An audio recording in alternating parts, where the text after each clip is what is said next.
अभिवादन स्वीकार कीजिए ब्रजेश मिश्रा का। और आप देखना शुरू कर चुके हैं द डिबेट। बहनों भाइयों, उत्तर प्रदेश में प्रति व्यक्ति आय 2017 के मुकाबले महज 1/3 बची है लोगों की। और उत्तर प्रदेश की आर्थिक स्थिति लोगों की बहुत ही खराब होती जा रही है। और हैरानी की बात यह है कि यह राष्ट्रीय औसत से भी बहुत नीचे आ गई है। तो उत्तर प्रदेश की इस आर्थिक बदहाली के कारण क्या हैं, आज हम डिबेट में इस पर गंभीर चर्चा करने वाले हैं। बहनों भाइयों, अब उत्तर प्रदेश के भीतर चुनाव होने जा रहे हैं और चुनाव के पहले रिजर्व बैंक की एक रिपोर्ट ने भारतीय जनता पार्टी के कैंपेन पर एक बड़ा खलल डाल दिया है। ये report reserve bank of India की है, जिसके मुताबिक 2017 के मुकाबले उत्तर प्रदेश में प्रति व्यक्ति आय महज 1/3 रह गई है लोगों की। और ये चिंताजनक स्तर पर लगातार नीचे आ रही है।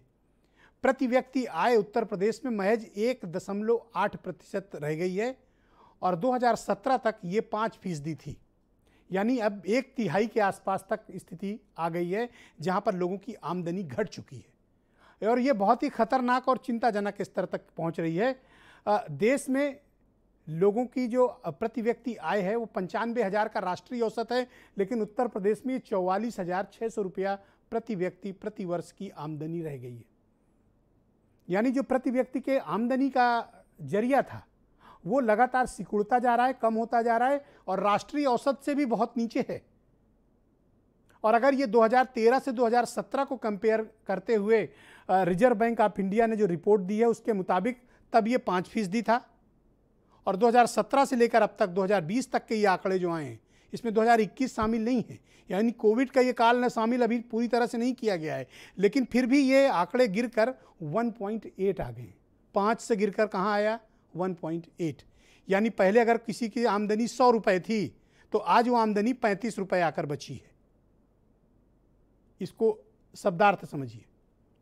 अगर पहले कोई 2017 तक 100 रुपये कमा रहा था तो वही व्यक्ति उत्तर प्रदेश में अब महज 35 रुपये कमा पा रहा है। तो आप कल्पना करिए कि 24 करोड़ की आबादी वाले इस राज्य के लोगों की हालत क्या है।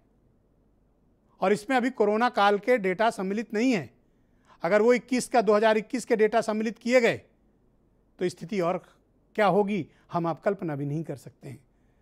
और ये डेटा चुनाव के ठीक पहले रिजर्व बैंक ऑफ इंडिया ने जारी किया, किसी प्राइवेट फर्म ने जारी नहीं किया, किसी पॉलिटिकल पार्टी का नहीं है और कोई सर्वे रिपोर्ट नहीं है, बल्कि यह भारतीय रिजर्व बैंक द्वारा जारी की गई रिपोर्ट है, जो वर्तमान भारतीय जनता पार्टी की सरकार के लिए काफ़ी परेशानी का विषय है, क्योंकि अब वो चुनाव में जा रहे हैं। यानी जो दावे किए गए थे कि लोगों की आमदनी दोगुनी कर दी गई, दरअसल लोगों की आमदनी 1/3 बची है। दोगुनी की बात तो बहुत बड़ी है। दोगुनी तब होगी जब उत्तर प्रदेश की विकास दर 22% हम अचीव करें, तब हम जाकर लोगों की आमदनी दोगुनी कर पाएंगे। दोगुनी तो भूल जाइए, लोगों की जो आमदनी मौजूदा थी 2017 तक वो गिरकर कहाँ आ गई? 1.8 पर, यानी 1/3 बची। तो 100 रुपया कमाने वाला इस वक्त उत्तर प्रदेश में महज 35 रुपया कमा रहा है। यानी जो मध्यम तबका था वो निम्न मध्यम वर्ग में चला गया गरीबी के आर्थिक अभाव में, जो निम्न मध्यम वर्ग थे वो गरीबी में चले गए और जो गरीबी की स्थिति में थे वो अत्यंत निर्धन कैटेगरी में चले गए। तो जो हम पुअर अपलिफ्टमेंट की योजनाएं चला रहे हैं, दरअसल हम अपवर्ड्स की जगह डाउनवर्ड्स की तरफ चल रहे हैं। इसका विस्तृत ब्यौरा आज आपको अर्थशास्त्री, अर्थ मामलों के विशेषज्ञ देंगे। मैं एक सामान्य एक नौकरी पेशा व्यक्ति के कारण के नाते आपको बता सकता हूं कि उत्तर प्रदेश में काम धंधे का अभाव है, लोग बेहद परेशान हैं। और रिजर्व बैंक का ये डेटा ये बताने के लिए पर्याप्त है कि उत्तर प्रदेश के लोगों की आर्थिक स्थिति, प्रति व्यक्ति आय बहुत ही चिंताजनक स्तर पर पहुंच चुकी है। राष्ट्रीय औसत अगर 2.7 है तो उत्तर प्रदेश का 1.8 है। यानी हम राष्ट्रीय औसत से भी बहुत पीछे हैं। और जिन 5 राज्यों में चुनाव होने जा रहा है उसमें गोवा को छोड़कर सबसे खराब स्थिति हमारी है। हमारी मतलब उत्तर प्रदेश की है। और ये बात कौन कह रहा है? भारतीय रिजर्व बैंक कह रहा है। तो हम इसे झुठला नहीं सकते हैं। ये वास्तविक आंकड़े हैं। और अगर इसमें कोविड काल के आंकड़े अभी दूसरी लहर के जुड़ेंगे तो ये और चिंताजनक स्तर तक पहुंचेंगे। अब ये तो हुई मरीज की हालत। अब इलाज क्या है इसका? इलाज अभी नहीं है, क्योंकि अब तो चुनाव आ गया है। तो सरकार को ये बताना चाहिए कि वो कौन लोग हैं ये जो दावा कर रहे थे कि उत्तर प्रदेश में लोगों की आमदनी दोगुनी कर दी गई। रिजर्व बैंक तो कह रहा है कि जिनके पास 100 थे उनके पास 35 बचे हैं। तो आप 100 को 200 कैसे कर रहे थे? तो क्या राज्य सरकार ने गलत आंकड़े जारी किए थे या राज्य सरकार की तरफ से गलत दावे किए गए थे? मायावती और अखिलेश यादव आज काफ़ी नाराज हैं। दोनों ने ट्वीट किए हैं इस मामले पे और दोनों लार्जेस्ट अपोजिशन है उत्तर प्रदेश के, और दोनों बड़े नेताओं ने इस पर काफ़ी बड़ी गंभीर चिंता व्यक्त की है। अखिलेश यादव ने कहा है कि उत्तर प्रदेश में जो प्रति व्यक्ति आय घटकर अब लगभग 1/3 रह गई है, महंगाई कई गुना बढ़ गई है, कमाई और बैंक बचत दर भी आधे से कम रह गई है लोगों की, यानी उत्तर प्रदेश बदहाली की तरफ जा रहा है। मायावती भी काफ़ी नाराज है। हालांकि आर्थिक मामलों में कभी वो इतना आक्रामक रुख अख्तियार नहीं करती, लेकिन आज मायावती ने भी इस मसले पर गंभीर चिंता प्रकट की है कि उत्तर प्रदेश में जो करोड़ों गरीब और मध्यम वर्ग के लोग हैं उनकी आर्थिक हालत ठीक नहीं है और बीजेपी सांप्रदायिक ध्रुवीकरण का इस्तेमाल करके चुनाव में आगे बढ़ना चाहती है क्योंकि उनके पास कोई विकास के बड़े कार्यक्रम नहीं है। क्या वाकई में हालात ऐसे हैं? ग्राउंड पर रियलिटीज़ क्या हैं? हमें इस बारे में गंभीर चिंतन करनी चाहिए क्योंकि ये आर्थिक मामला है। अगर उत्तर प्रदेश विकास के पथ पर पिछड़ गया तो ये हम सब के लिए चिंता का विषय होना चाहिए। वरना क्या कारण है कि जो उत्तर प्रदेश 2017 तक 5% के ग्रोथ रेट रहा हो, आज वो घटकर महज 1.8 रह गया हो, और वो भी तब जब दूसरी लहर का इसमें डेटा सम्मिलित नहीं हो। तो ये चिंता हमें करनी चाहिए और ये चिंता सिर्फ एक किसी व्यक्ति की नहीं है, उत्तर प्रदेश के 24 करोड़ लोगों की है। कुछ बयान सुने आप, फिर मैं डिबेट को आगे बढ़ाता हूँ।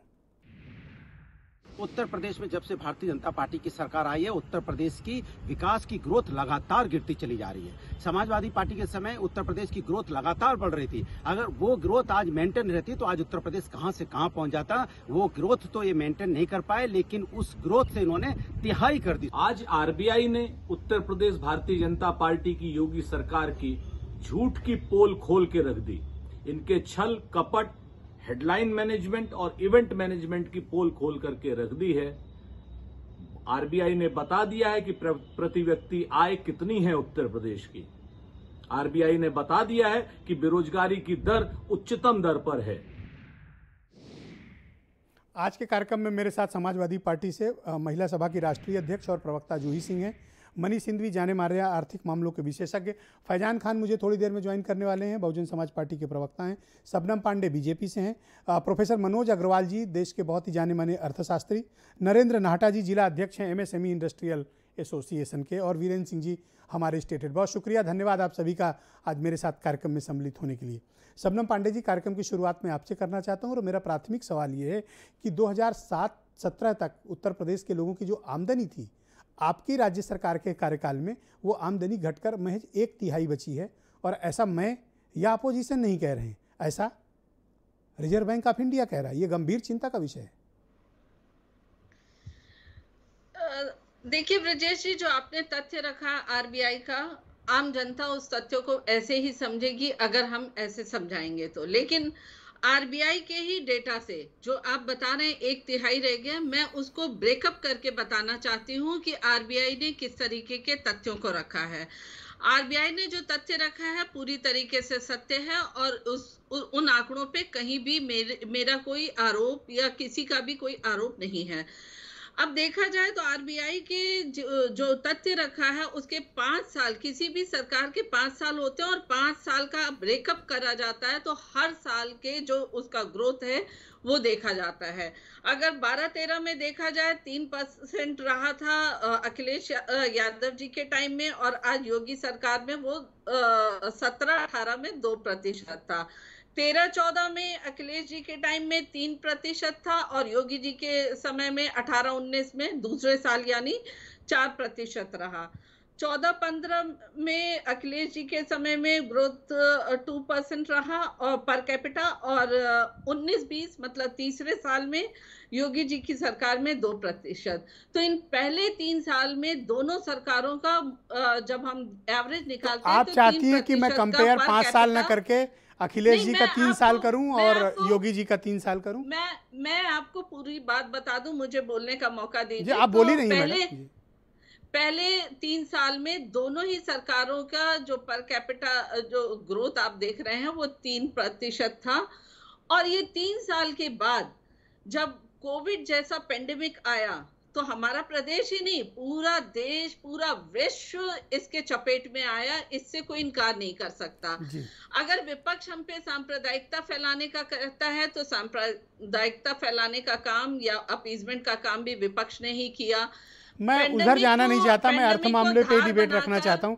अगर राष्ट्रीय औसत 2.7 है तो कम से कम उत्तर प्रदेश को 2.7 ही अचीव कर लेता तो भी मैं मानता कि चलो अच्छा किया। आप तो राष्ट्रीय औसत से भी बहुत पीछे हैं। अगर राष्ट्रीय औसत 95,000 रुपए का है तो उत्तर प्रदेश 44,600 रुपए पे खड़ा है। ब्रिजेश जी, मुझे बता देने दीजिए, इनके समय में औसत जो था 40,000 करीबन था और हमारे समय में 44,000। आप कौन सा डेटा पढ़ रहे हैं? मैं तो रिजर्व बैंक के डेटा की बात कर रहा हूँ। मैं भी रिजर्व बैंक का ही डेटा बता रही हूँ कि अभी ये है। अगर 35 रुपए है तो 35 ही रहेंगे। 40 जेब में रख लीजिए, 40 जेब में रख लीजिए, वो 36 नहीं हो जाएंगे एक पॉकेट निकाल के दूसरे में डालने से। देखिए, मेरे डेटा को कहीं से भी कोई आरोप नहीं लगा सकता कि मैं गलत डेटा दे रही तो हूं। आप ये बताओ कि ये जो डेटा है 3 साल में 3% दोनों ही सरकारों में रहा। अखिलेश यादव की सरकार में वर्ष 2013 फाइनेंशियल ईयर से 2017 फाइनेंशियल ईयर जो रिजर्व बैंक की रिपोर्ट कहती है वो ग्रोथ रेट 5% थी। आपकी सरकार में 2018 से लेकर 2020 तक की जो फाइनेंशियल आपके ईयर की ग्रोथ है वो महज 1.8 है। आप इस डिफरेंस को समझें, आप इसको ईयर वाइज ना डिफाइन करें। ये 5-5 साल के डेटा देता है रिजर्व बैंक। देखिए, सरकार के ईयर बाय ईयर ही होता है। जब हमारी सरकार आई तो उस अभी वर्तमान में क्या हालत है? क्या आप ये मानती हैं कि लोगों की आमदनी बढ़ी है, दोगुनी कर दी है आपने, या घट गई है? देखिए, अगर आप मुझसे आमदनी की बात करते हैं तो निश्चित तौर पे इस पर भी बात करना जरूरी है, क्योंकि ये असाधारण समय है, पेंडेमिक का समय है, और इसको साइडलाइन करके हम किसी भी चर्चा को आज करते हैं तो कहीं ना कहीं बेईमानी होगी। एक आर्थिक रिफॉर्म करना, ईज ऑफ डूइंग बिजनेस करना, में अच्छे अंक लाना, ये सारी चीजें उत्तर प्रदेश में अपराधी को कम करना, ये विकास मैडम, इसमें रिजर्व बैंक का ये कहना है कि कोविड, ये जो भी रिपोर्ट है ये प्री कोविड रिपोर्ट है। असली तो आएगी जब 2022 का जारी होगा, तब पता चलेगा कि कोविड का इम्पैक्ट क्या है। ये प्री कोविड इम्पैक्ट की आपकी असेसमेंट रिपोर्ट है ये रिजर्व बैंक की। ब्रिजेश जी, ये 2021 तक का रिपोर्ट है और 21 मैडम 20 तक का है। प्लीज देखिए, ये रिजर्व बैंक की रिपोर्ट कह रही है, आप इसको झुठला नहीं सकती। ये 20 तक की है फाइनेंशियल ईयर की, 22 बाकी है इसमें। प्लीज, झुठलाया नहीं है जी, ब्रेकअप करके बताया। और आज सभी बड़े लीडिंग न्यूज़पेपर में ये हेडलाइन है। कोई मतलब ऐसा नहीं कि ब्रिजेश मिश्रा के लिए आरबीआई ने स्पेशल भेजा है। अगर कोई इंसान घर में कमा के 50,000 लाता था और पेंडेमिक की वजह से उसकी तनख्वाह 40,000 हो गई तो घर वाले, तो मैडम इसीलिए तो सरकार होती है, आपका दायित्व। अगर मैं 1 मिनट मेरा सवाल ले लें, मैं कल तक 100 रुपए कमाता था, आज मैं सिर्फ 35 कमा रहा हूं, तो मैं आपसे ही तो पूछूंगा, आप हमारी सरकार हैं, आप बताएं कि हम यार 65 रुपए कौन ले गया? देखिए, अगर आप 100 रुपए कमा रहे थे, 3 साल तक आप 100 रुपए कमाते रहे और कोरोना आने के बाद आप 35 पे आते हैं, तो निश्चित तौर पे हर घर के लोग जानते हैं कि वो जो आपके पैसे कम हुए वो बीमारी में, असाधारण परिस्थिति में, जो कि केवल उत्तर बहुत शुक्रिया आपका। मैं जूही सिंह जी को आमंत्रित करता हूँ डिबेट में। जूही सिंह जी, आपकी सरकार के आंकड़े और इनकी सरकार के आंकड़े अगर इसको सुपर इम्पोज करके मैप पे रख के देखें तो ये निकल कर आता है कि वर्तमान में लोगों की आमदनी 2017 के मुकाबले महज 1/3 रह गई है। लेकिन शबनम पांडे जी जो तर्क दे रही हैं, क्या उस तर्क से सहमत हुआ जा सकता है? ब्रिजेश जी, शबनम पांडे जी कुतर्क कर रही हैं। अर्थव्यवस्था इनके प्रोपेगेंडा या प्रचार पर नहीं निर्भर होती है, और आप ब्रेकअप करके कोई भी ईयर कंपेयर कर लें ये भी पॉसिबल नहीं है। थोड़ा मैम अगर अर्थव्यवस्था पे बोला करिए तो प्रिपेयर करके आया करिए, व्हाट्सएप ज्ञान मत दिया करिए ना। यहाँ पर महंगाई दर खुदरा या थोक निरंतर बढ़ रही है। आपने पेट्रोल, डीजल, सिलेंडर के दाम तक बढ़ा दिए, सब्जियों के दाम बढ़ रहे हैं, किसानों को पैसा नहीं मिल रहा है, और आप 40,000 रुपये जो 50,000 कमाता था आज वो 0 कमा रहा है, क्योंकि नौकरियां गई हैं। जुलाई और अगस्त के महीने में 15 लाख नौकरियां गई हैं। आपके खुद की केंद्र सरकार ने यह कहा है कि हम नए पदों का सृजन अब नहीं करेंगे, नियुक्तियां आप कर नहीं रहे हैं, सुरक्षित रोजगार आप दे नहीं पा रहे हैं। एक मनरेगा योजना जो आपकी योजना नहीं थी, जिस पर आप ही की पार्टी ने बहुत तल्ख और तंज की तरह बोला था, उसका आप इस्तेमाल कर रहे हैं और वो आंकड़े आप जोड़ रहे हैं। साथ ही समाजवादी पार्टी में जो नियुक्तियां हैं उनकी आप बात कर रहे हैं। एमएसएमई, हमारे रिप्रेजेंटेटिव यहाँ बैठे हैं, वो खुद बताएंगे। आपने एमएसएमई को स्ट्रेंथन करने के क्या किया? कुछ नहीं किया। बैंकों से कर्ज दिलवाया और कर्ज उनको वापस करना पड़ा। आज छोटे और मझोले व्यापार बंद पड़े हैं। बड़ा कौन हो रहा है? बड़े व्यापारी। मोनोपोलीज आप क्रिएट कर रहे हैं और जो एसेट्स हैं, राष्ट्रीय एसेट्स, वो आप बेच रहे हैं। नहीं, एक पर और ये बात कह रहे हैं कहेंगे, कि चूंकि असाधारण समय है तो इसलिए बर्दाश्त करिए। इसलिए ब्रिजेश जी, आरटीआई का प्रयोग पीएम केयर्स में क्या हो रहा है उसको नहीं बताएंगे ये, क्योंकि वो एक इनका निजी ट्रस्ट है। तो ये नए नए कानून बन रहे हैं और आपदा पहले भी आई है, अभी भी आई है, तो उसमें इन्होंने क्या व्यवस्था? पर मैडम, आपने सुना होगा हुई? कि उत्तर प्रदेश सरकार ने ये दावा किया था कि उसने यूपी के लोगों की आमदनी दोगुनी कर दी। यहाँ तो जो पल्ले पैसा था मनीष सिंघवी को गायब हो गया।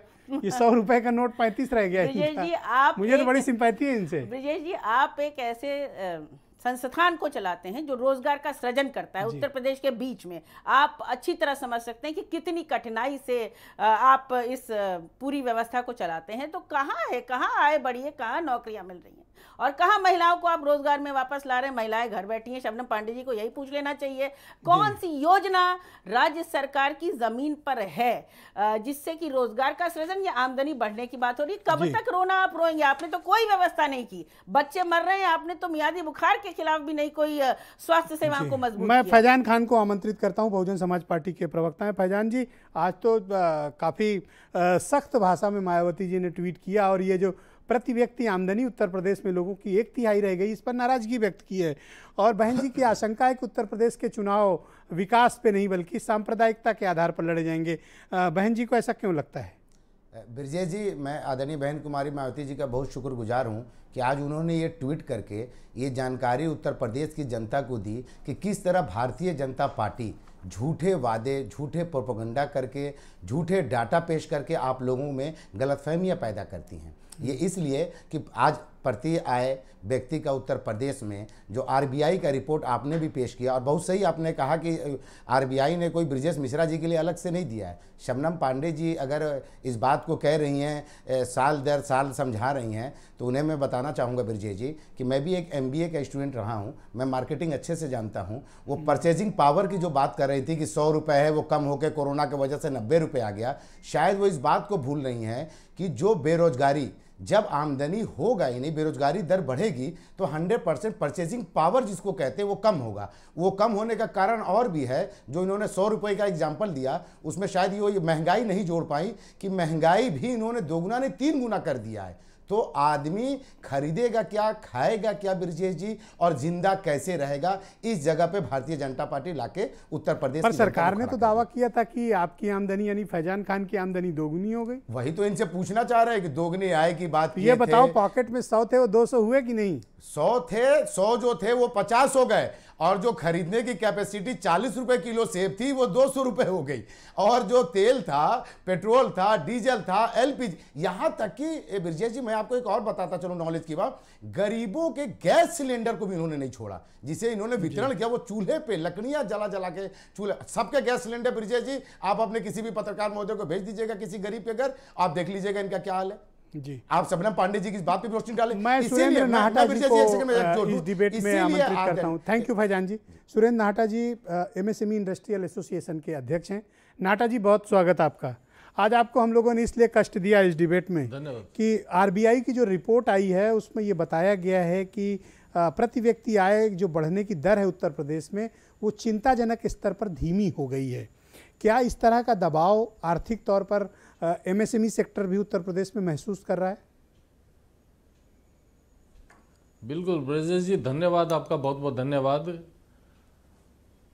मैं जो हमारी पॉलिटिकल पार्टियां हैं सपा, बीजेपी और BSP, मैं उनके तर्क और उनकी डिबेट में नहीं जाना चाहता। मैं धरातल की बात आपको बताना चाहता हूं कि जो आरबीआई के जो आंकड़े हैं उनको तो कोई नकार नहीं सकता, और उन आंकड़ों के आधार पे बिल्कुल आप जो कह रहे हैं 1/3 इनकम रह गई है, और लिया जाए कि कोरोना काल के टाइम को अगर लिया जाए कि कोरोना काल में बिल्कुल आपदा रही, लेकिन उसमें कुछ मौके मिले सरकार को ऊपर उठने के और अपनी स्थिति को सुधारने के। लेकिन वो मौके भी मैं समझता हूं कि धरातल पे उनको उपयोग में नहीं लिए गए।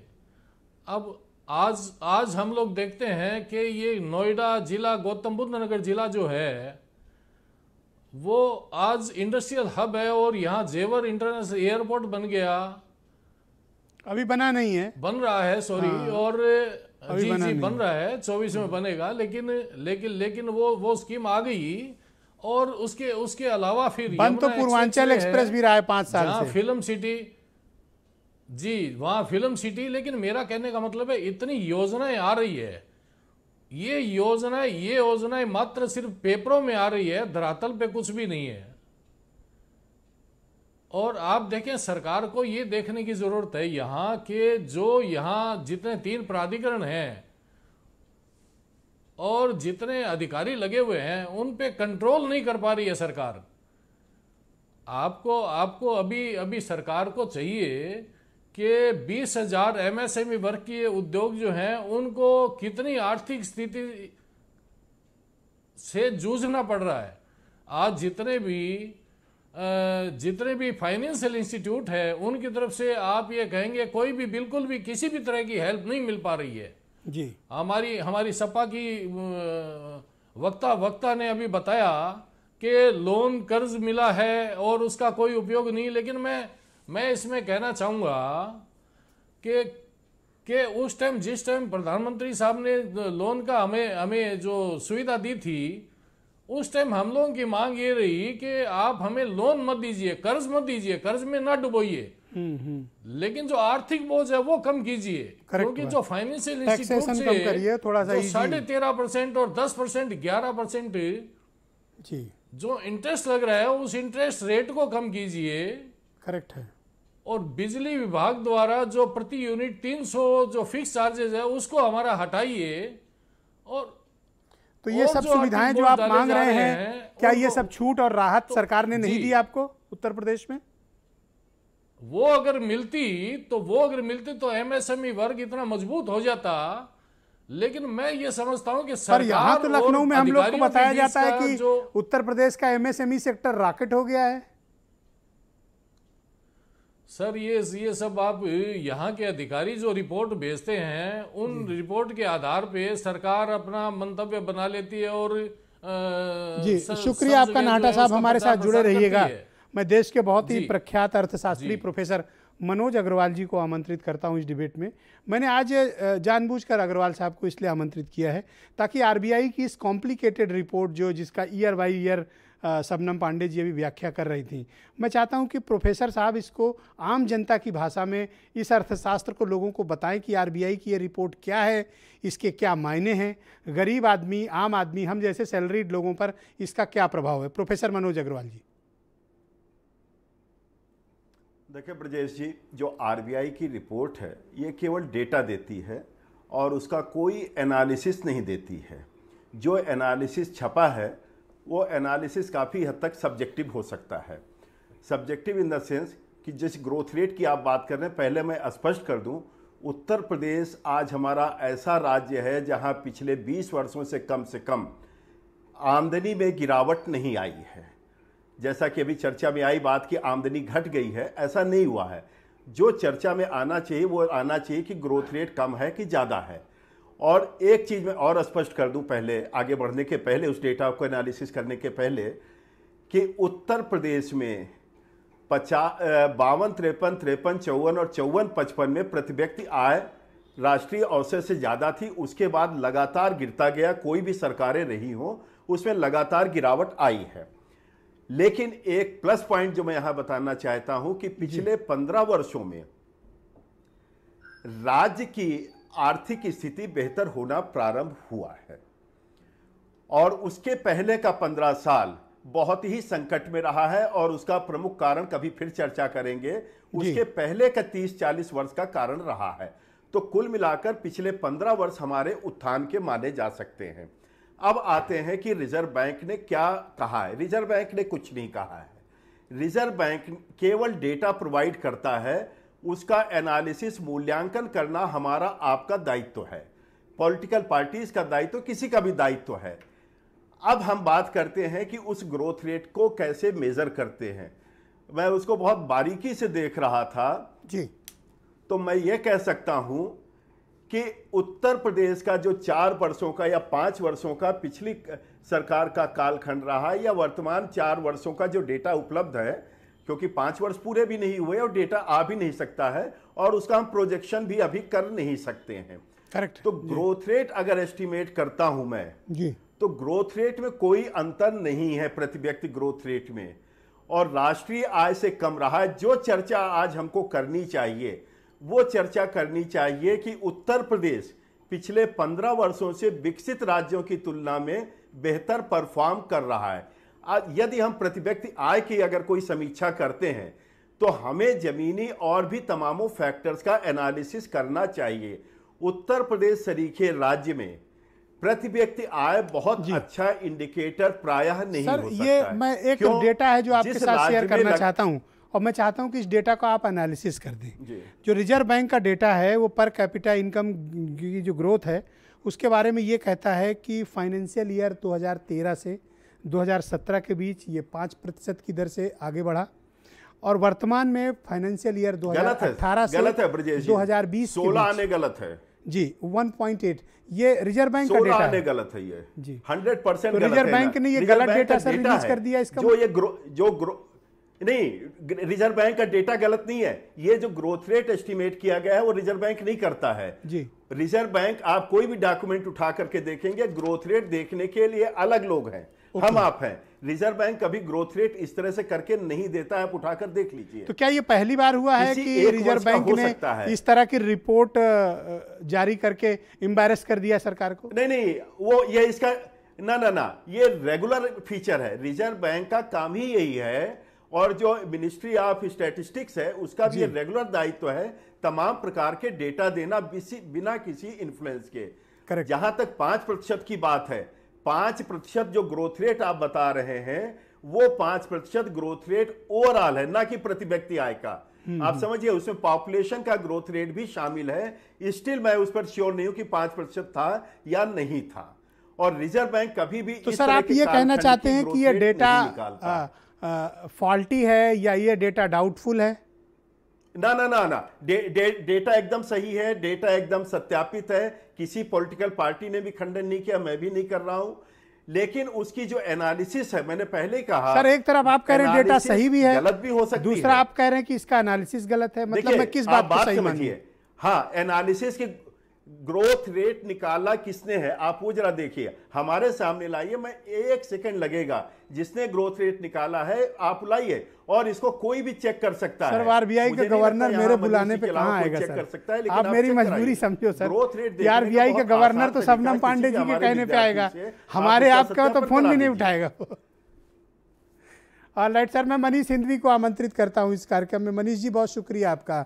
मैं आपसे जानना चाहता हूं कि रिजर्व बैंक का जो डेटा रिलीज हुआ है, जिसके बारे में अभी प्रोफेसर अग्रवाल भी डिस्कस कर रहे थे, हम सब इस पर चिंता प्रकट कर रहे थे, पर प्रोफेसर साहब इससे सहमत नहीं हैं। आपका इस बारे में क्या दृष्टिकोण है? सवाल बहुत सारे हैं, सिर्फ इस ग्रोथ तक नहीं है।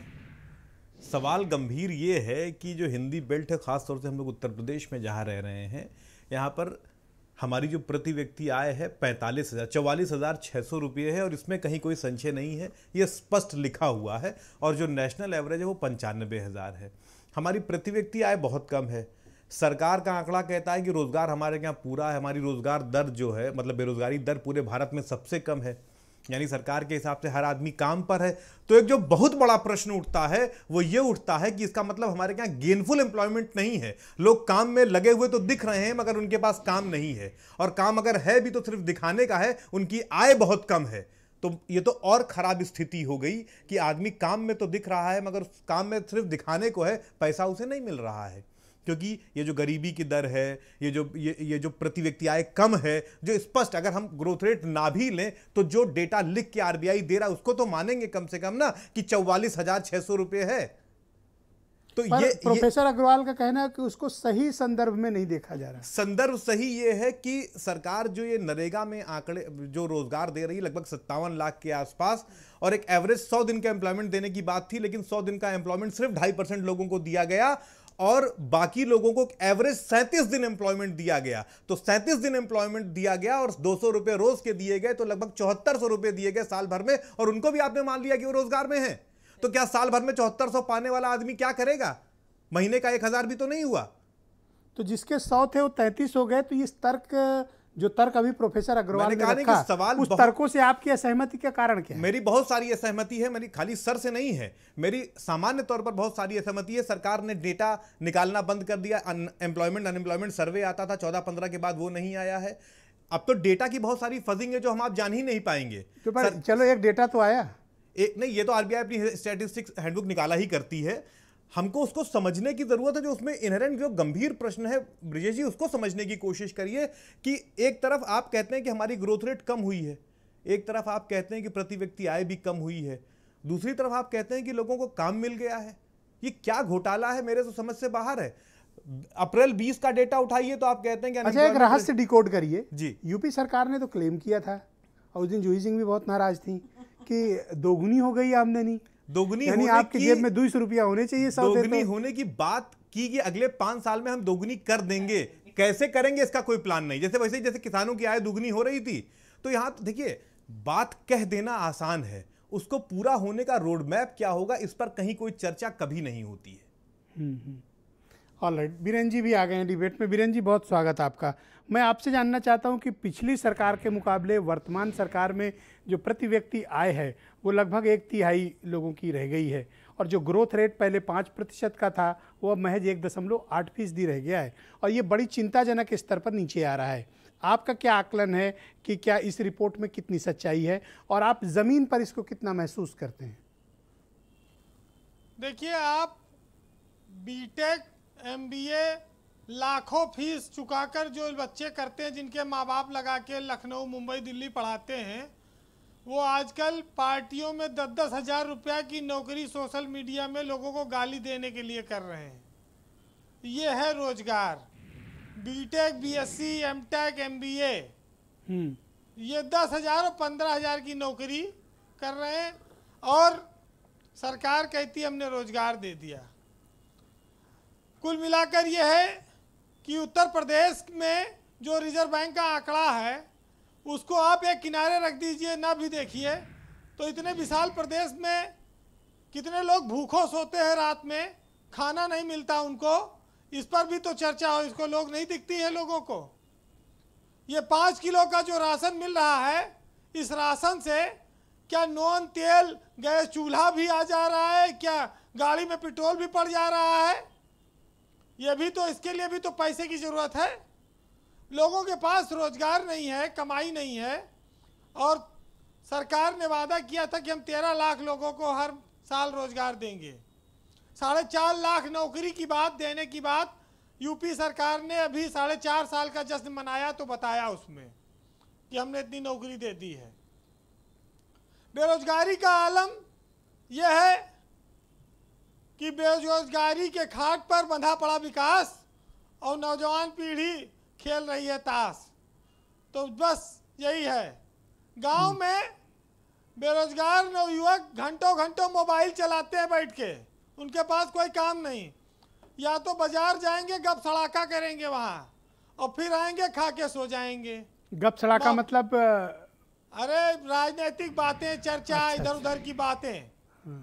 या आए दिन आंदोलन होता है लखनऊ में, लोगों को पता होगा ये।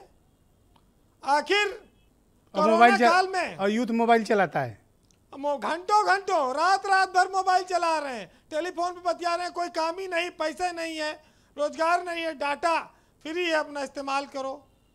भाई, माँ बाप ने बच्चा पैदा किया, उनको पढ़ाने लिखाने पर खर्चा किया, अब उनको पाल भी रहे हैं। पढ़ने लिखने के बाद बेरोजगार हैं बच्चे, गांव गांव घर घर में सबके यहाँ। कहाँ रोजगार है? कोरोना काल चला, लोगों की नौकरियां चली गई, लोग मर गए, माँ मर गए, बाप मर गए, भाई बहन मर गए, कमाने वाले लोग मर गए, और सरकार कह रही साहब हमने सब ठीक कर रखा है। लोगों के वेतन में कटौतियां हो गई, लोगों को पूरा वेतन नहीं मिल रहा है, स्कूल की फीस पूरी देनी पड़ रही है, डीजल पेट्रोल का दाम बढ़ गया, उसके बावजूद कैसे लोगों की इनकम बढ़ जाएगी? ये चमत्कार है। 1 रुपया में 35 पैसा, 100 रुपया में 35 रुपया, ये स्थिति है। और सरकार कहती है भाई हमने बढ़ा दिया है, पता नहीं कैसे। तो पर कहा तो ये गया था कि आमदनी दोगुनी हो गई है। हाँ, किसान की, या तो फिर ये जूही सिंह को दिख नहीं रहा है। देखिए इस देश में हम बचपन से नारा सुनते आ रहे हैं, जो सरकार आती है कहती है किसान की आय दुगुना कर देंगे।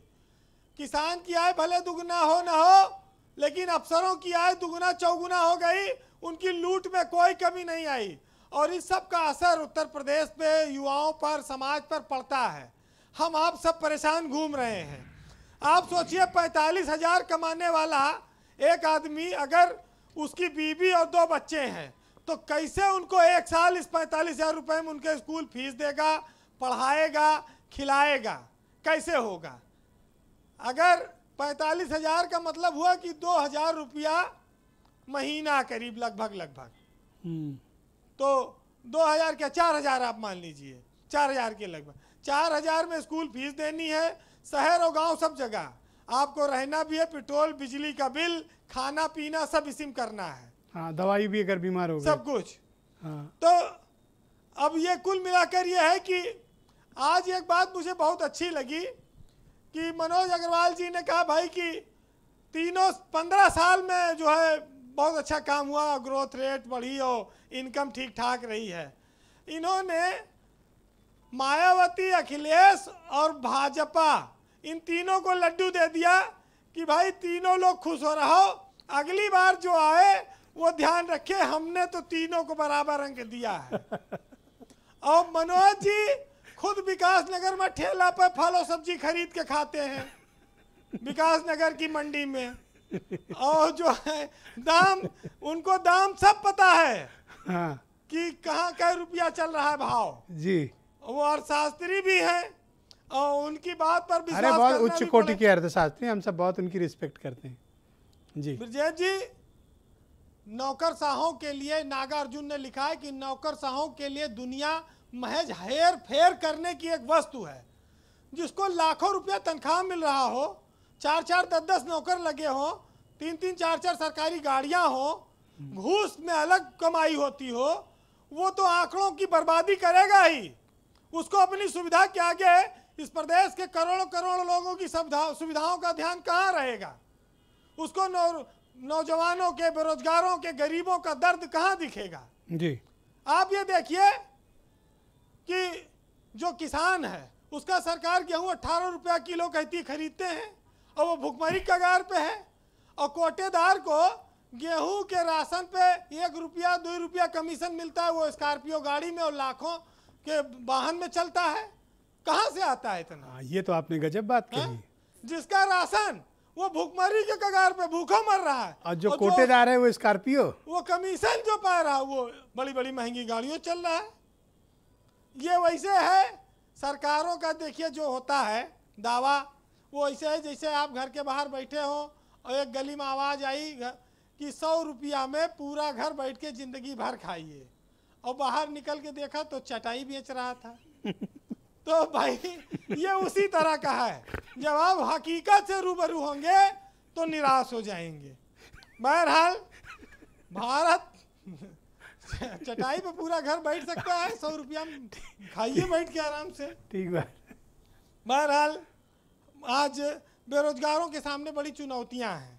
बहुत सारे लोग नात बात रिश्तेदार आते हैं घरों, पूछते हैं लड़का क्या कर रहा है। शर्मिंदा हो जाता है लड़का, क्योंकि उसने कोई चोरी नहीं की, अपराध नहीं किया, उसने खून कत्ल नहीं किया है, उसने कोई फरेब नहीं किया, गबन नहीं किया, लेकिन उसके पास रोजगार नहीं, इसलिए कोई जवाब नहीं दे पाता, शर्मिंदा होना पड़ता है। तो बहरहाल बस इतना ही कहूँगा कि हो चुके कई इलेक्शन, बन चुके शासक कई, और 5 सालों तक जनता को सिर्फ हाथ मलना चाहिए, और एक ही केवल हमें क्या उम्र भर लूटा करे, और 5 सालों में लुटेरा भी तो बदलना चाहिए।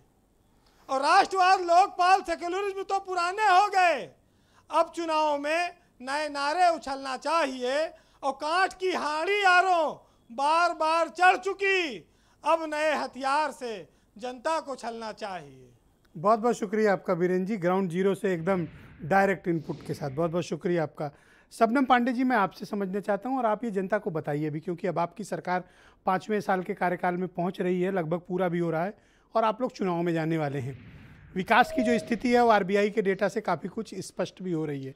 अब आप मुझे बताएं कि जो मायावती ने आशंका जताई है कि बीजेपी सांप्रदायिकरण और धार्मिक आधार पर चुनाव लड़ना चाहती है, क्योंकि विकास के दावे उसके हवाई साबित हुए हैं। ब्रिजेश जी, सबसे पहले तो मैं आपत्ति व्यक्त करती हूँ कि सपा के जो प्रवक्ता आते हैं वो खुद पढ़ के नहीं आते हैं, दूसरे को व्हाट्सएप का ज्ञान देते हैं। मैं एमबीए करी हुई हूँ और मेरी बात कुछ भी किया हो, यहाँ पर आंकड़ों की बात करिए। आपने आप चुप रहिए, व्हाट डू यू मीन कि सपा के प्रवक्ता पढ़कर नहीं आते हैं? आंकड़ों की आप कंपैरिजन कर रही थी, ऐसे वर्षों में कर रही थी तो इनकम्पेरेबल है।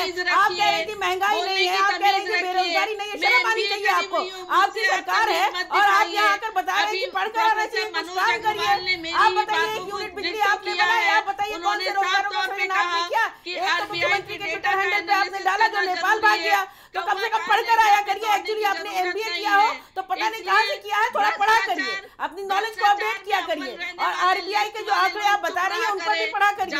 और मनोज अग्रवाल जी भी जो कह रहे हैं आंकड़े होते हैं, आंकड़े तर्क होते हैं, आंकड़े फैक्ट्स होते हैं। आपके चिल्लाने से आंकड़े नहीं बदल जाएंगे। आप योगी जी की पूजा भले करती हो, वो आपका व्यक्तिगत मामला है। यहाँ पर बेरोजगारी का मसला है, महिलाओं के बीच में डालिए।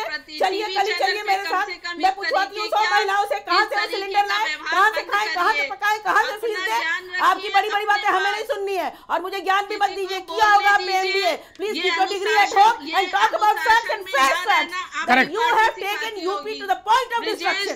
आप करोड़ों रुपए प्रचार में खर्च कर रहे हैं, झूठे प्रचार में। वो हमारा पैसा है, हमारे टैक्स का पैसा है। आप होती जी मैं आपसे रिक्वेस्ट करता हूं कि अब उनको बोलने दें, फिर मैं टाइम देता हूं। शबनम पांडे जी, गो अहेड प्लीज। ब्रिजेश जी, मैं किसी के बारे में नहीं बोलती हूँ, ये अनुशासन औरों को भी हाँ बिल्कुल ठीक बात है, आप बोले। Madam please, I request you please. मैं बताना चाहती हूँ कि हमने इन्वेस्टर सबमिट करा था, 4.68 लाख करोड़ रुपए का इन्वेस्टमेंट की बात हुई थी। फैजान भाई आऊंगा, रुकिएगा। 3 लाख करोड़ का इन्वेस्टमेंट हो गया, जिसमें 371 हो गया योजनाएं जमीन पर उतर चुकी है। अगर आप देखिए तो एमएसएमई का आंकड़ा भी पेश करती हूँ, 89.99 लाख जो है एमएसएमई की संख्या हो गई है उत्तर प्रदेश में, जो पूरे देश में सबसे ज्यादा है। अच्छा, ये नाहटा जी ने अभी कंसर्न जताया, जो एमएसएमई एसोसिएशन वाले हैं, इनका कंसर्न आपने सुना? मैं कोविड की भी बात करती हूँ। मैडम एक सेकंड रुकिएगा जी। कोविड शुरू होने के पहले उत्तर प्रदेश में कोविड टेस्टिंग 0 था और आज 2 लाख प्रतिदिन हो रहा। कोविड बेड 0 था, आज 1.5 लाख से ज्यादा कोविड बेड है। 36 जिले ऐसे थे जहां ना वेंटिलेटर था, ना आईसीयू था। आज मौतें कितनी हुई मैडम कोविड से? मैडम मैं दे रहा हूं टाइम, एक सेकंड रुक जाएगा। जिलों में आईसीयू उपलब्ध है। तो आप देखिए किस रफ्तार से एक एक्सप्रेसवे बना के आधा अधूरा लोग इतना रहे हैं। 5 एक्सप्रेसवे। मैडम मैं आ रहा हूँ, तुरंत ही आ रहा हूँ, बस एक सेकंड, थोड़ा सा सब्र रख ले, मैं आ रहा हूँ, थोड़ा सा। मेडिकल कॉलेज 70 साल में बनाया, हम 30 मेडिकल कॉलेज। ओके, मैं उपलब्धियों पर जी। Okay, Juhi Singh ji, go ahead. Thank you Shabnam ji. Shabnam ji शुक्रिया आपका, 2017 में, thank you, noted. Okay, thank you madam. Madam thank you. Yes, Juhi Singh ji आपकी बारी, बोलिए। ब्रिजेश जी, दरअसल बात यह है कि नई भाजपा में आई थी ना, इन्होंने संकल्प पत्र पढ़ा भी नहीं है भारतीय जनता पार्टी का। ना किसान की आय दुगनी हुई, ना जो आप क्लस्टर बना रहे थे। मैडम जरा चुप रहिए, एक मिनट अब मुझे बोलने दीजिए। अब आप हमने केवल नहीं बनाया, हर मुख्यालय को 4 लेन सड़कों से जोड़ा। हमने हर डिस्ट्रिक्ट में जो देवरिया तक का मेडिकल कॉलेज है उसका अप्रूवल समाजवादी पार्टी के सरकार में हुआ। HCL हम लाए, एकाना स्टेडियम हमने बनाया, केवल एक एक्सप्रेसवे नहीं बनाया। थोड़ा सा चश्मा ठीक कर लीजिए और फैक्ट्स की बात करिए। बेरोजगारी दर क्या है उत्तर प्रदेश में, जरा आप बता दीजिए। आप बताइए कि आपने जो एक कोविड काल में एक रोजगार आयोग बनाने के लिए कहा था, वो कहां है? कितनी नौकरियां और कितने पदों का सृजन आपने कर दिया है? जो आपके पद रिक्त हैं उनको भरने के लिए आप क्या कर रही हैं? कौन सी नियुक्तियां आप नहीं लगा रही हैं? मनरेगा के अलावा कौन सी योजना आप जमीन पे लाए हैं? और एक पैसा भी, वो तो करीब 3 लाख करोड़ रुपए इन्वेस्ट हो चुके हैं इन्वेस्टर समिट में, जो कमिटमेंट हुआ था। आपको क्यों नहीं दिखता ये? इसलिए ब्रिजेश जी की विकास नगर में कुछ घर हैं, कुछ कमरे हैं जिसमें में सारा एमओयू साइन हो गया है। मनोज अग्रवाल जी को चलिए वहाँ घुमा ले जाऊंगी। ऑलराइट, फैजान खान की बारी। थैंक यू मैडम जी, शुक्रिया। आप दोनों से मेरा अनुरोध है शांत हो जाए। ओके फैजान खान जी, आपसे ज्यादा उतरी हूं मैं। थैंक यू मैडम, प्लीज आप दोनों से निवेदन है, शुक्रिया।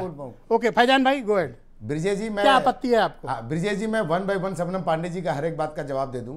जो इन्होंने यूपी मीट की बात कही, उस मीट में मैं भी मौजूद था। मैं शबनम पांडे जी से आपके चैनल के माध्यम से पूछूंगा, एक भी विदेश कंपनी का नाम बता दें जो उत्तर प्रदेश में इन्वेस्ट किया हो, सिंगल बता दें।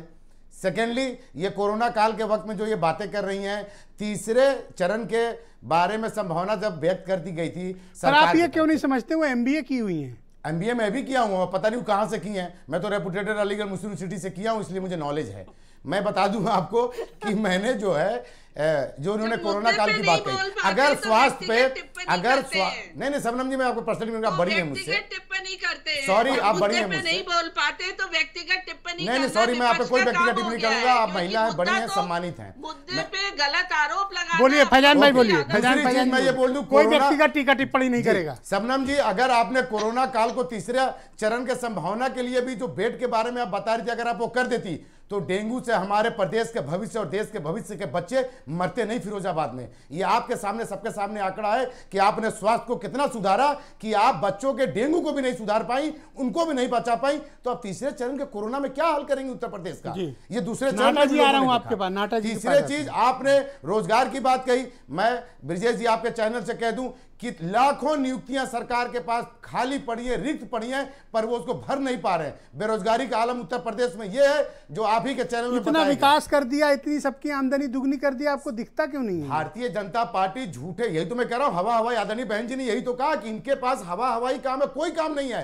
इसलिए उत्तर प्रदेश के चुनाव में 2022 में जब काम नहीं किया तो ये ध्रुवीकरण की तरफ। बहुत बहुत शुक्रिया। मैं सुरेंद्र नाटा जी के पास चलता हूं। नाटा जी, आप मुझे बताइए कि MSME सेक्टर को और बेहतर करने के लिए हमें क्या और उपाय, यानी हमें मतलब सरकार को करने चाहिए? ब्रजेश जी, मैंने कोई MBA PG नहीं की और 4 दशक से मैंने डॉक्टरेट की हुई है उद्योगों के क्षेत्र में। जी, यू आर राइट पर्सन। और मैं बताना चाहता हूं आपको कि अभी वीरेंद्र सिंह जी ने जो एक रोजगार का मुद्दा उठाया, इतना बड़ा इंडस्ट्रियल क्षेत्र है ये नोएडा, मैं बताता हूं। और लेकिन हम लोग बरेली, मुरादाबाद सभी जिलों से जुड़े हुए हैं, वहां के औद्योगिक क्षेत्र भी हम लोग देखते रहते हैं। लेकिन आप देखेंगे कि नोएडा क्षेत्र में आज इंफ्रास्ट्रक्चर को देखा जाए तो हम लोग बिल्कुल अनभिज्ञ थे। और कोरोना काल में जब हम लोगों को पता लगा कि यहाँ का इंफ्रास्ट्रक्चर कैसा है, तब सामने आया। आपको मालूम है और सर्वविदित है, सब पूरा देश जानता है कि उस टाइम में कोरोना काल में पूरा लेबर वर्ग पलायन कर चुका था। और नोएडा जो क्षेत्र है उसमें उत्तर प्रदेश के रहने वाले ही उत्तर प्रदेश में पलायन कर गए। वो किस कारण से पलायन कर गए और किस कारण से बेरोजगारी बढ़ी कि लगभग 45 वर्ष से ये इंडस्ट्रियल क्षेत्र बसा हुआ है जी। और इंफ्रास्ट्रक्चर के मामले में आप ब्रजेश जी देखेंगे यहाँ बिल्कुल जीरो है। आज जो हम लोग तो ये मानते थे कि नोएडा तो बड़ा आदर्श जगह है इंडस्ट्रियल सेक्टर के लिए। सर मैं बताता हूं आपको कि नोएडा में जो पलायन करके गए यहाँ से मजदूर, उनका आशियाना यहाँ नहीं था। उद्योग बसाए गए, बहुत बड़ा इन्वेस्टमेंट हुआ, लेकिन कभी लेबर के लिए आशियाना बनाने की कोई स्कीम नहीं आई। उनको किराए पे रहना पड़ता था। जब कोरोना काल आया तो उनके पास किराया पैसा देने के लिए पैसा नहीं था और मजबूरी में उन्हें यहाँ से पलायन करना पड़ा। और जिनका यहाँ पलायन था, जिनका यहाँ आशियाना था, वो पलायन करके नहीं गए। और जो बेरोजगार हुए वो इस कारण से ही हुए। इस कारण से यहाँ उद्योगों में पूरी लेबर थी नहीं और उसका खामियाजा मैं प्रोफेसर मनोज अग्रवाल जी को आमंत्रित करता हूँ। Thank you Nata ji. Professor Agarwal ji, आप सरकार को बताइए, सजेस्ट भी करिए और हम सबको भी बताइए कि हम आर्थिक स्थिति को और कैसे बेहतर करें, हमें तत्काल क्या उपाय करने की आवश्यकता है।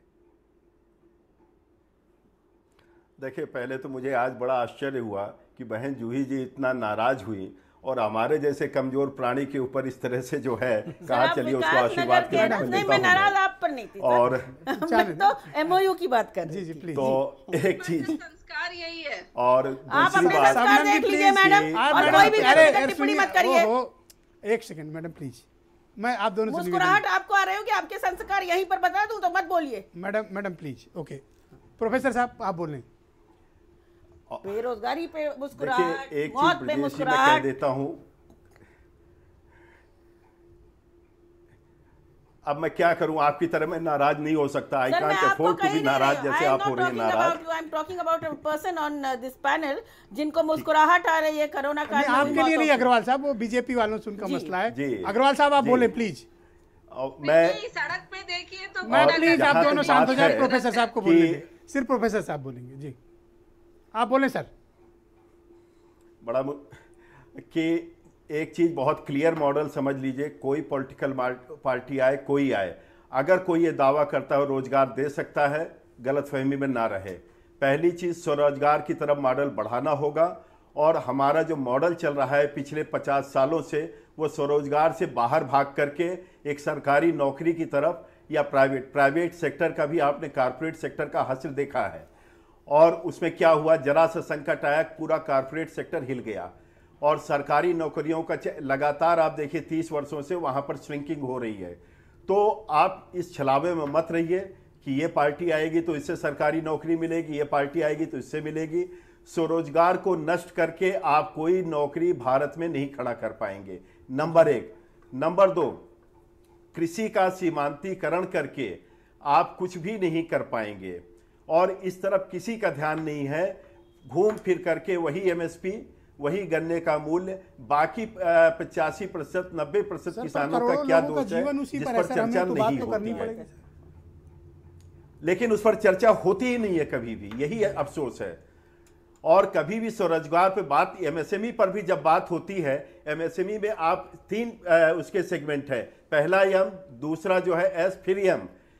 बीच वाले की और ऊपर वाले की बात होती है, जो सबसे बड़ा सबसे नीचे वाला है एम, उस पर चर्चा कोई नहीं करता है। उस पर नाटा जी भी चर्चा नहीं करेंगे, उस पर कोई चर्चा नहीं करेगा।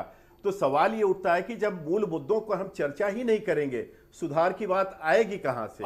तो हमें अपने मूल मुद्दों पर आना चाहिए। मूल मुद्दों पर हम चर्चा नहीं कर रहे हैं? प्रोफेसर साहब की बात से क्या सहमत हुआ जा सकता है? मैं 2 मिनट का समय लूंगा आपसे। या प्लीज। एक तो 2012-13 में जो आरबीआई, ये बात ठीक है कि एग्जैक्ट डेटा देती है, कैलकुलेशन और एनालिसिस का पार्ट हमारे ऊपर है। 32,908 रुपये हमारी प्रति व्यक्ति आई थी यूपी की, जो 16-17 में बढ़ के 40,847 रुपये हो गई। एक मोटा मोटा 8,000 रुपये की बढ़त हुई, तो अगर इसको आप आंकड़ों में कन्वर्ट करेंगे तो 5% के आसपास आ जाएगा। 17-18 में हमारी प्रति व्यक्ति आई थी 41,832 रुपये, जो 19-20 में बढ़कर हुई 44,618, जिसको आंकड़ों में कन्वर्ट करेंगे तो वही 2.5% के आसपास आएगी। तो कोरोना के पहले भी बीजेपी में प्रति व्यक्ति आय घट गई थी, ये मैं नहीं कह रहा हूँ, ये आंकड़े कह रहे हैं। और कोरोना के काल में घटकर 41,000 रुपये हो गई है, तो बढ़ने के बजाय घट गई है। तो ये तो बात हुई। हाँ, मैं सर की बात से सहमत हूँ कि मूल मुद्दों पर बात नहीं हो रही, लेकिन सवाल तो यही है कि जो घोषणा पत्र 17 में बना, उसमें यह कहा गया था कि मूल मुद्दों पर बात की जाएगी, और इसीलिए तो 312 सीटें दी गई। 312 सीट मतलब एक हिस्टोरिक विन थी वो। तो उस घोषणा पत्र पर, किसानों की आय दुगनी पर, स्वरोजगार पर, तमाम आशाओं पर ही तो 312 सीट आई थी। तो इसका मतलब हम ये मान लें कि इसका मतलब हम ये सरकारी नौकरियों के चक्कर में ना रहें। इसका मतलब हम ये मान लें कि जिस आशा के लिए, जिस विश्वास के लिए हमने वोट दिया था, वो खारिज हो गया। इसका मतलब हम ये मान लें कि बदलाव का वक्त आ गया है, क्योंकि हम तो चले जाएंगे। एक आम आदमी है, आपको वोट दिया, आपने काम नहीं किया, क्योंकि हमको तो रोजगार चाहिए, पेट में खाना चाहिए ना। 44,000 और 42,000 रुपये साल कमाने पर किस तरीके से हम खा पाएंगे, और प्रति महीने क्या कन्वर्जन 3,000 और 4,000 और 5,000 महीना लोग कमा रहे हैं, वो इस महंगाई में कैसे जिएंगे, इसकी कल्पना हम आप कर सकते हैं। कि हम कम से कम, ईश्वर ने हमको दिया है कि दोनों टाइम खाना हमारे घर में बन रहा है, लेकिन 5,000 वाले क्या नहीं बन रहा है। तो मूल मुद्दों से भटकाव है, लेकिन जिन लोगों ने आशाएं जगाई थी, उन्होंने भी इस बात को अब झूठ बोलना बंद। आपको क्या लगता है कि सिनेरियो, आर्थिक स्थिति पर उत्तर प्रदेश में? देखिए, आर्थिक स्थिति, मैं सालों से आपके यहाँ आ रहा हूँ और कह रहा हूँ कि आर्थिक स्थिति वहाँ और यहाँ दोनों जगह खराब है, और खराब ही होती जा रही है। इस बात को हम जितनी जल्दी, जितना बेहतर मान लें, उतना ही बेहतर है। बहुत बहुत शुक्रिया, आप सबका बहुत बहुत धन्यवाद मेरे साथ आज की परिचर्चा में सम्मिलित होने के लिए। और बहनों भाइयों, आपका भी बहुत बहुत शुक्रिया इस कार्यक्रम को देखने के लिए। धन्यवाद, नमस्कार।